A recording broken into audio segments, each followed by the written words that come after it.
Uyuşturucu bataklığında kayıp bir halk. Uygurların sessiz çığlığı. Bu video, Doğu Türkistan'da yaşayan Uygur Türklerinin maruz kaldığı derin ve sistematik bir felaketi konu alıyor. Uyuşturucu, AIDS, organ ticareti ve devlet destekli biyolojik çöküş. Çin rejiminin kontrolündeki cezaevlerinde, yetim çocuklar, dul kadınlar ve gençler nasıl kobay olarak kullanılıyor? Sentetik uyuşturucular nasıl Uygur mahallelerine sızdırılıyor? Ve dünya bu büyük adaletsizlik karşısında neden susuyor?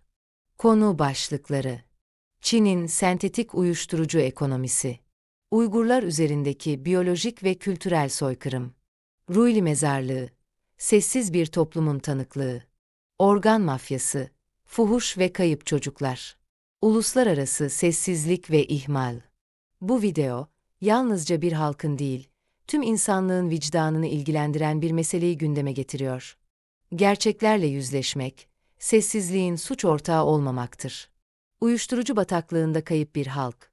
Uygurların sessiz çığlığı başlıklı asıl videoyu mutlaka seyredin. Lütfen.